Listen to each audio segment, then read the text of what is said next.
Então, pessoal, vamos continuar, né, nossa aula sobre esquistossomose. Então, na primeira parte da aula, a gente viu o ciclo biológico e a gente viu também um pouquinho aí sobre a morfologia das formas mais importantes do esquistoma maçônico, tá? Então, agora a gente vai falar um pouquinho aí sobre a patogenia, né, que é justamente esse dano celular que é causado por esse parasita. Então, lembram lá no começo, né, que eu falei para vocês que a cercária, ela vai ser a forma infectante, né? A cercária vai ser aquela que vai entrar em contato direto com a pele do indivíduo, vai penetrar no tecido subcutâneo, vai chegar a corrente sanguínea até ela conseguir chegar no sistema porta propriamente dito. Então, essas cercárias, elas vão causar uma situação que é denominada de dermatite cercariana. Elas vão causar uma inflamação aí na região da derme, né? Em que as características é justamente a formação desses pontos, né? Então, a gente vai ter a formação de pápulas. O indivíduo ele também pode ter uma situação de dor, assim como também o eritema, né? Que seria uma vermelhidão, e pode também ter a situação aí de haver uma formação de edema, né? Um acúmulo de líquido. Já o esquistossômulo, que é justamente, né, aquela parte justamente a parte, né, que de fato vai adentrar a pele, né? E esse esquistossômulo ele pode causar diversas coisas, como por exemplo pode causar linfadenia generalizada, né? Ele vai causar o aumento aí dos nossos linfonodos. Ele pode também causar uma situação de febre, aumento do volume do baixo, justamente devido ao excesso, né, de células de defesa, assim como também pode causar sintomas pulmonares, já que a gente viu que ele vai passar pelo coração, né, pelo pulmão, volta para o coração, e do coração ele vai ser distribuído para o restante do corpo. Os adultos, por sua vez, que vão estar presentes lá no sistema porta, eles, quando vivos, eles não causam tantos problemas, mas quando eles estão mortos, eles podem ocasionar uma situação de lesão, uma vez que eles vão ser arrastados, né, pelos vasos para a região do fígado. E lá no fígado pode haver o surgimento de lesões. Quando eles estão vivos, por sua vez, a pior ação que eles podem, de fato, trazer para a gente é a expoliação, né? É o roubo de nutrientes, como, por exemplo, o ferro e a glicose. Já os ovos, por sua vez, eles podem causar situações de hemorragia, né? A gente vai ter sangramentos, vai ter situações de edema, assim como também úlcera. E é interessante, né, que esse ovo, devido ao miracídio, ele vai ter a capacidade de estar liberando um antígeno, né, chamado de antígeno solúvel, que esse antígeno solúvel ele vai perpassar pelos poros desses ovos e ele vai causar uma situação de inflamação que chamamos de inflamação granulomatosa. Então, basicamente, o ovo, né, ele vai ficar cercado, pessoal, por células de defesa, né? Essas células elas vão, de fato, isolar esse ovo, né, dos tecidos, justamente para tentar contê-lo. E esse granuloma, né, essa inflamação granulomatosa ou granuloma, ela pode ser formada tanto no fígado, como também pode ser formada no intestino. E, em algumas situações, também pode estar acometendo o sistema nervoso central. Já em relação às formas de esquistossomose, nós vamos ter a esquistossomose aguda, que a gente vai ter a fase pré-postural, que justamente é a fase ainda que nós não temos aí, de fato, a postura de ovos, né? Então é uma fase que antecede a postura de ovos. Ela é uma fase que é geralmente assintomática, ou ainda após 10 a 35 dias, o indivíduo ele pode começar a sentir algumas coisas, como, por exemplo, ele pode ter um mal-estar, que pode não ter febre, ele pode ter sintomas pulmonares, né, já que nessa fase a gente sabe que houve toda uma passagem do esquistossômulo pela região pulmonar, ele pode ter dores musculares, um desconforto abdominal e ainda um quadro agudo de hepatite. Já na fase aguda, né, propriamente dita, que já teve essa questão postural, ela vai se iniciar após 50 dias, tá, da infecção, ela pode durar até cerca de 120 dias. Então, o ovo, ele vai causar diversas situações. Então, a gente vai ter enterocolite, né? Então, a gente vai ter lá inflamações lá no cólon. A gente também vai ter uma situação da formação dos granulomas, como eu já havia falado para vocês anteriormente. Temos febre, sudorese, calafrios, emagrecimento. E essa febre, ela pode ser alta. Pode ainda também ver uma questão de hepatosplenomegalia discreta. Nós vamos ter ainda o aumento das imunoglobulinas e ainda alterações discretas das funções hepáticas. Então, há uma grande quantidade de situações que podem ocorrer nessa fase aguda. Já a fase crônica, né? Ela é uma fase que tem como principal característica a ascite, né? Então, o indivíduo que é acometido, ele vai ter uma característica bem interessante, pessoal. Ele vai ter o aumento, né, do fígado e também o aumento do baço, tá certo? E esse indivíduo também vai ter um acúmulo de líquido nessa região abdominal, né, caracterizando aí esse quadro de ascite. Além disso, essas fotos aqui elas foram tiradas de adolescentes, né, pré-adolescentes. E nós também observamos que esses indivíduos eles não conseguem, né, crescer tanto, justamente aí devido à questão da exfoliação também dos nutrientes, né? E nós podemos ver que há também o comprometimento do desenvolvimento sexual desses indivíduos, tá bom? Então, na forma crônica que a gente vai ter, né? Do ponto de vista intestinal, nós vamos ter a fibrose da alça retossigmoide, tá certo? Então, o que é que vai acontecer? Quando há uma situação de fibrose no tecido, esse tecido, consequentemente, ele vai ter uma perda de função. Então, qual seria a função desse tecido, né? Esse tecido, ele vai, né, permitir a passagem das fezes, né, e ele vai dar pequenas contrações que a gente chama justamente de movimentos peristálticos. Então, essas contrações que vão passando aqui por toda a região intestinal vão permitindo com que haja a passagem do bolo fecal, né, até que ele chegue no ânus e seja eliminado. Então, se a gente tem um problema na região do cólon sigmoide, o que é que vai acontecer? Isso vai diminuir esses movimentos peristálticos, tá? E a redução desses movimentos peristálticos, eles podem ocasionar uma situação de constipação, né?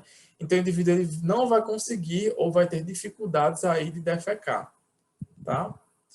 Além disso, outra situação que pode estar acontecendo é justamente a presença de lesão tecidual devido à passagem dos ovos, né? Então, a espícula do ovo, ela vai danificando aqui todo o tecido, né? Vai danificando esse tecido. Então, isso pode ocasionar uma situação de diarreia, em que vai ser uma diarreia que ela vai ter a característica de muco, né? Por também haver um dano e uma inflamação. E vai ser também uma diarreia que, devido aos danos teciduais, ela pode ser composta por sangue, por hemorragias e também pode ainda haver a presença de edemas. No fígado, os ovos, né, eles vão causar toda a situação de granuloma e também vão causar, e esse granuloma, né, por sua vez, ele vai causar também uma situação de fibrose, né? Então, o tecido hepático ele começa a perder função. E como mecanismo compensatório, nós vamos ter uma situação de hepatomegalia. Então, o fígado ele vai aumentar de tamanho, né? Com o objetivo justamente de tentar suprir as necessidades do nosso corpo, né? Vai tentar se esforçar ao máximo para tentar suprir as necessidades do nosso corpo. E daí, esse granuloma, ele também pode estar contribuindo para um processo de obstrução dos ramos intrahepáticos, em que justamente essa obstrução ela vai ocorrer numa região chamada de sinusoides hepáticos, que nada mais são, pessoal, do que pequenos vasos que se encontram aqui entre os hepatócitos, são pequenos capilares, tá? Então, quando a gente tem o processo de obstrução desses capilares, não vai haver o processo de passagem do sangue e, consequentemente, nesse sangue preso, ele vai aumentar a pressão portal, né? A pressão aí nessa região dos vasos hepáticos, o que vai contribuir para uma situação de esplenomegalia, de varizes e também de ascite. Então, a esplenomegalia, né, ela vai ser caracterizada por uma hiperplasia do tecido reticular, né, do baço. Então, esse tecido ele vai aumentar o tamanho, permitindo aumento do tamanho do órgão, e também um aumento dos elementos monocíticos fagocitários, né? Então, é um elemento das células de defesa que estão presentes aí nesse órgão. As varizes, por sua vez, elas vão se dar por meio com o objetivo de formar uma circulação colateral, né? Então, a gente vai ter vasos normais, e esses vasos vão dar origem a novos vasos, justamente com o intuito aí de permitir uma situação, pessoal, compensatória, tá certo? Além disso, nós vamos ter anastomoses tanto no umbigo, como também na região inguinal, no esôfago, e também pode haver essas anastomoses em outros órgãos do nosso corpo, né? E o que seriam essas anastomoses? Vai ser justamente a comunicação entre dois vasos, né? Então, esses vasos, eles acabam se comunicando justamente como um mecanismo compensatório devido à hipertensão portal. Então, esses vasos, eles se comunicam justamente aí, né, com esse intuito de permitir, por exemplo, a passagem, né, do sangue. Então, consequentemente, isso vai contribuir para a diminuição da hipertensão portal. Além disso, nós ainda temos a situação da ascite, né, que vai ter essa característica de hepatosplenomegalia, né, e um acúmulo muito grande aí de líquidos. Então, esse indivíduo, ele vai ter toda uma situação de inchaço, né? Então, a gente vai ver essa situação como se fosse um grande edema, que vai ser justamente devido ao aumento do fígado, ao aumento do baço e também a presença de líquidos aí, né? Já outras, né, anastomoses são observadas, né? Então, os ovos, eles vão acabar conseguindo chegar na veia cava inferior e vão conseguir chegar na região pulmonar, causando todo aquele processo, né, que a gente já conhece de granuloma.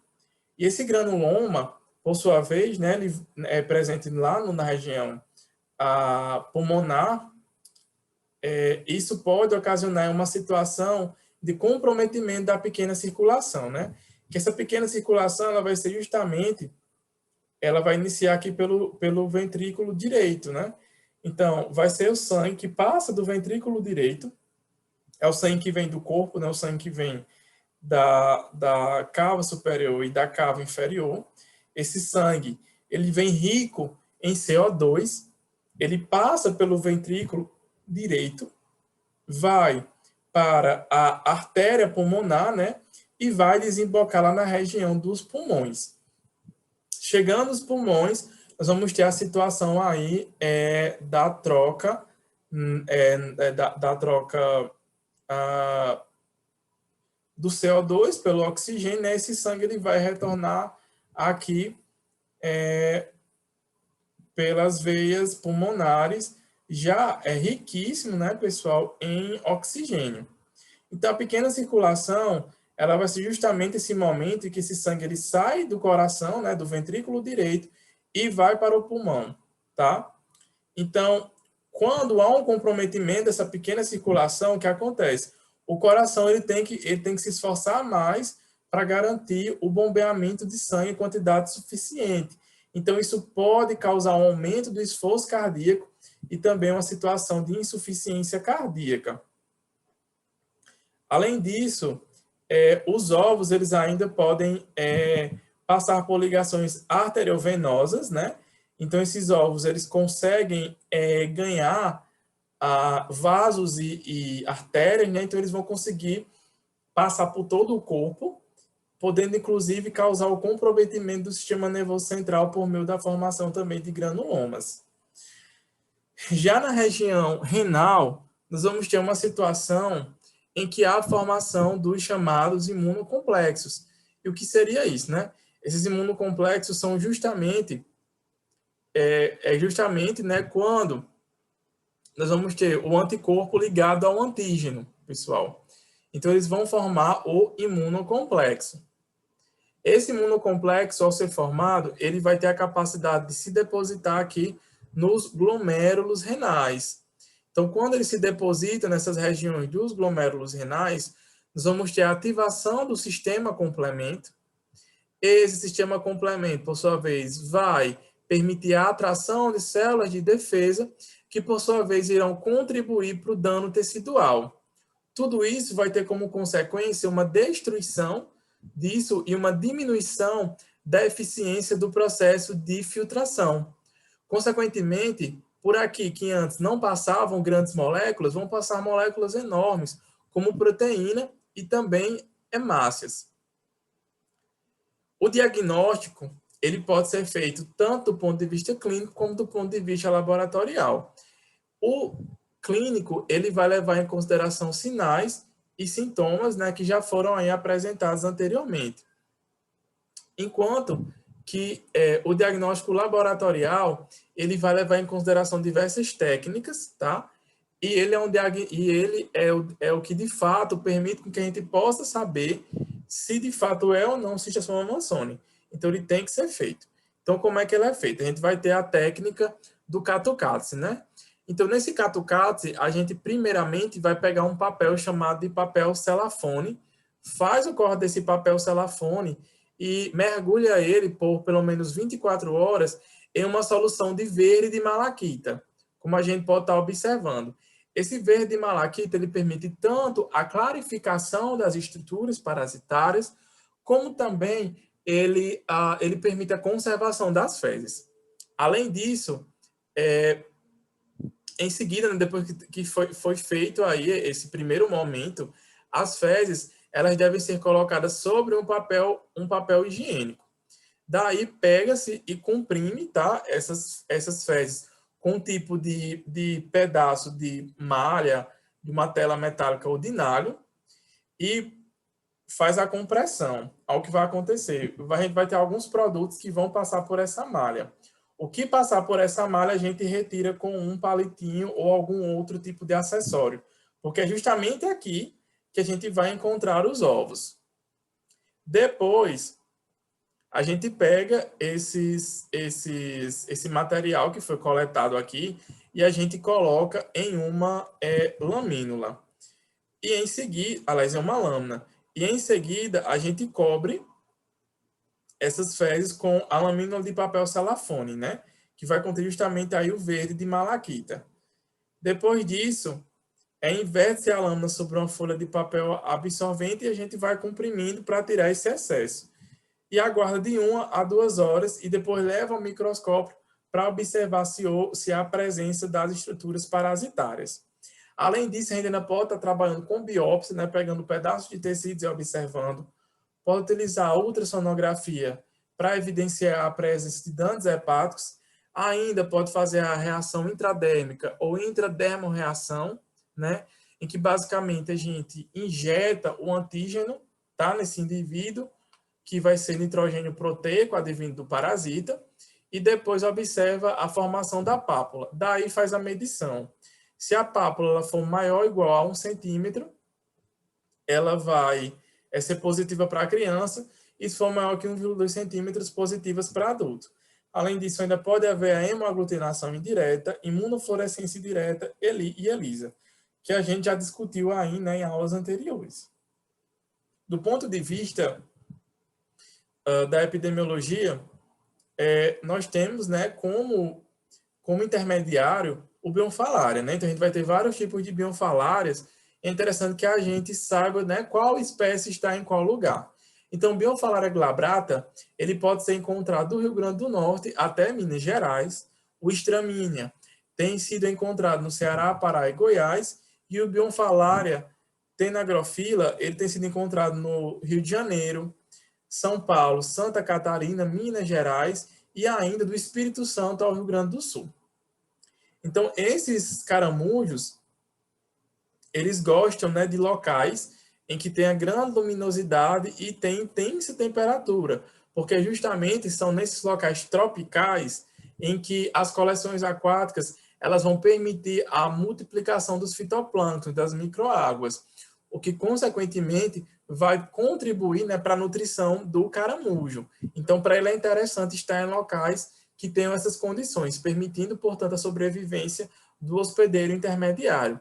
Além disso, luminosidade intensa e temperatura intensa também são ideais para permitir a eclosão do ovo e consequente liberação do miracídio.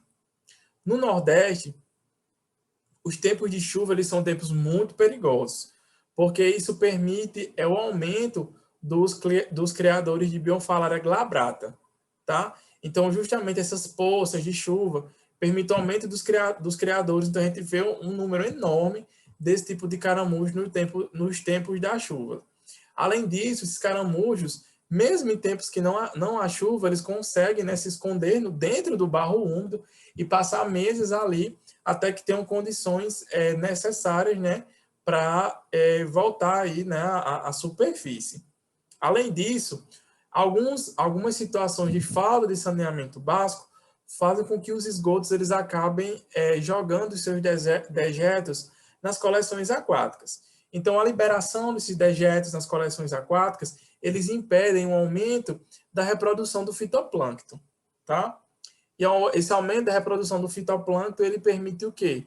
Ele permite, né, a disponibilidade, portanto, de mais fitoplâncton, que vai ser justamente a comidinha aí do caramujo. Além disso, isso permite o carreamento de fezes, né, que podem estar possivelmente contaminadas com o ovo, e daí, chegando lá, né, a gente pode ter a eclosão do miracídio, tá?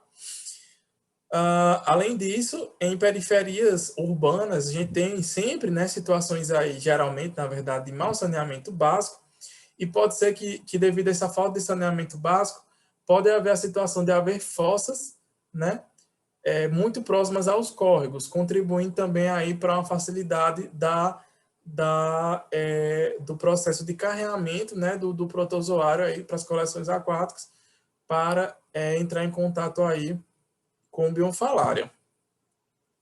Além disso, os Bionfalarias, eles são bem adaptados, tá certo? Porque eles conseguem também colocar os seus ovos nas partes inferiores de aves migratórias.